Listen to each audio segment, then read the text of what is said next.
नमस्कार। जो सृष्टि, पालन, संहार, तिरोभाव और अनुग्रह ये 5 महान कर्म करते हैं, उन भगवान शिव का मन से चिंतन करते हुए चलिए आज शिव पुराण के एक बहुत ही गहरे रहस्य को समझने की कोशिश करते हैं। तो शुरुआत करते हैं एक बहुत ही बुनियादी सवाल से। सोचिए, एक ऐसा दौर जब नैतिकता गिर रही हो, जब अधर्म बढ़ रहा हो, क्या उस दौर में पापों से फौरन छुटकारा पाने का कोई रास्ता हो सकता है? यही वो प्राचीन सवाल है जिसकी पड़ताल आज हम करेंगे। ये कहानी शुरू होती है प्रयाग की पवित्र धरती से। यहां एक बहुत बड़ा यज्ञ हो रहा था स्वर्ग पाने के लिए, और इस यज्ञ में शौनक जैसे हजारों महान ऋषि मुनि इकट्ठे हुए थे। आप सोच सकते हैं कि माहौल कैसा होगा, पवित्रता और ज्ञान की खोज से भरा हुआ। और तभी उसी दिव्य सभा में एंट्री होती है परम आदरणीय सूत जी की, जिन्हें पुराणों का महाज्ञाता माना जाता है। जैसे ही वो आते हैं, सारे ऋषि उनके सम्मान में खड़े हो जाते हैं और उन्हें सबसे अच्छे आसन पर बिठाते हैं। जब सूत जी आराम से बैठ गए, तब सारे ऋषियों की तरफ से महर्षि शौनक आगे आए। उनके मन में आने वाली मानवता के लिए एक गहरी चिंता थी, और उन्होंने बड़ी विनम्रता से एक ऐसा सवाल पूछा जो आज भी हमारे लिए भी उतना ही जरूरी है। शौनक जी ने अपनी बात शुरू की, और उनकी आवाज में ना एक गहरी फिक्र थी। उन्होंने पूछा, हे महाज्ञानी सूत जी, कृपा करके हमें यह बताइए कि जब वो भयानक कलयुग आएगा, जब चारों तरफ अधर्म का ही बोलबाला होगा। उन्होंने कलयुग कैसा होगा यह बताना शुरू किया। कहा कि सबसे पहले तो इंसान अच्छे और पुण्य वाले कामों से दूर हो जाएंगे, उनका रास्ता ही भटक जाएगा।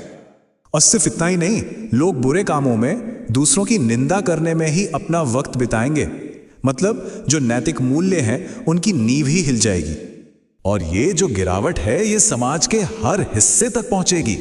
ब्राह्मण, जिन्हें ज्ञान का रक्षक माना जाता है, वो वेदों का सौदा करने लगेंगे। क्षत्रियों के अंदर से वीरता खत्म हो जाएगी, और वैश्य अपने व्यापार में बेईमानी और कपट करने लगेंगे। तो भविष्य की ये पूरी डरावनी तस्वीर दिखाने के बाद शौनक जी ने अपना सबसे जरूरी, अपना असली सवाल पूछा कि जब हर तरफ पाप ही पाप होगा, तो ऐसे में उन पापियों की मुक्ति कैसे होगी, उनका उद्धार कैसे होगा? लेकिन देखिए, उनके सवाल में 2 बहुत जरूरी शर्तें थीं, और यही बात इस सवाल को इतना खास बना देती है। पहली शर्त कि वो उपाय बहुत आसान होना चाहिए, जिसे हर कोई कर सके, और दूसरी कि उसका असर फौरन हो, मतलब पापों का नाश तुरंत हो जाए। ऋषियों का यह सवाल सुनकर, जो सिर्फ अपने लिए नहीं बल्कि पूरी दुनिया के लिए था, सूत जी का मन एकदम खुश हो गया।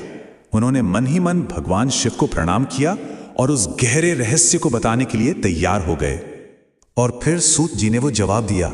उन्होंने कहा कि कलयुग में सारे पापों को मिटाने और शिव के धाम तक पहुंचने का सबसे ऊंचा और सबसे आसान रास्ता है भगवान शिव की भक्ति। तो सवाल उठता है कि यह भक्ति आएगी कहां से, खासकर कलयुग जैसे मुश्किल दौर में इसे कैसे पाया जा सकता है? क्योंकि सिर्फ यह जान लेना काफी नहीं है कि हल क्या है, यह भी तो जानना जरूरी है कि उस हल तक पहुंचा कैसे जाए। सूत जी ने बिल्कुल साफ शब्दों में बताया। उन्होंने कहा कि भगवान शिव की भक्ति को जगाने का सबसे सीधा और सबसे ताकतवर जरिया है पवित्र शिव पुराण की कथा। यही वो चाबी है जो मोक्ष का दरवाजा खोलती है।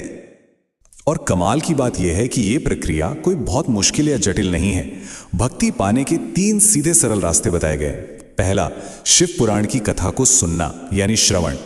दूसरा, उनकी महिमा का कीर्तन करना यानी गायन। और तीसरा, जो सुना है उस पर गहराई से सोचना यानी मनन। इस ग्रंथ की अहमियत पर और जोर देते हुए सूत जी ने कहा कि शिव पुराण कोई मामूली ग्रंथ नहीं है, ये तो वेदों का सार है, एसेंस है। मतलब जो सबसे ऊंचा ज्ञान है वो इसमें समाया हुआ है। और बात यहीं खत्म नहीं होती। उन्होंने ये भी बताया कि शिव पुराण की कथा सुनने भर से इंसान के जीवन के जो 4 मुख्य लक्ष्य होते हैं, धर्म, अर्थ, काम और मोक्ष, वो सभी हासिल हो जाते हैं। ये जिंदगी को कामयाब बनाने का एक मुकम्मल रास्ता है। तो मतलब साफ है, इस पूरी बातचीत का सार यही है कि कलयुग की मुश्किलों के बीच, जहां बड़े बड़े यज्ञ और तप करना मुमकिन नहीं है, वहां शिव पुराण को सुनना, गाना और उस पर चिंतन करना ही भगवान शिव की कृपा पाने का सबसे आसान और सबसे बेहतरीन उपाय है। तो आखिर में एक सवाल मन में आता है, क्या पापों से छुटकारे और मोक्ष पाने का रास्ता वाकई इतना आसान हो सकता है? बस एक पवित्र कथा को सुनना, गाना और उस पर विचार करना। ये एक ऐसा सवाल है जिस पर शिव पुराण हमें सोचने के लिए छोड़ जाता है। कृपया इस वीडियो को लाइक करें। यदि यह कथा आपके हृदय को छू गई हो तो इसे अपने परिवार और मित्रों के साथ शेयर करें। भगवान शिव की दिव्य कथाओं से जुड़े रहने के लिए कृपया हमारे चैनल को सब्सक्राइब करें। अगर आप शिव महिमा और धार्मिक कथाओं में और अधिक गहराई से जानना चाहते हैं तो हमारा ब्लॉग www.shivpurankatha.com जरूर एक्सप्लोर करें। भगवान शिव की कृपा आप सभी पर बनी रहे। अगले वीडियो में फिर मिलेंगे। जय भोलेनाथ।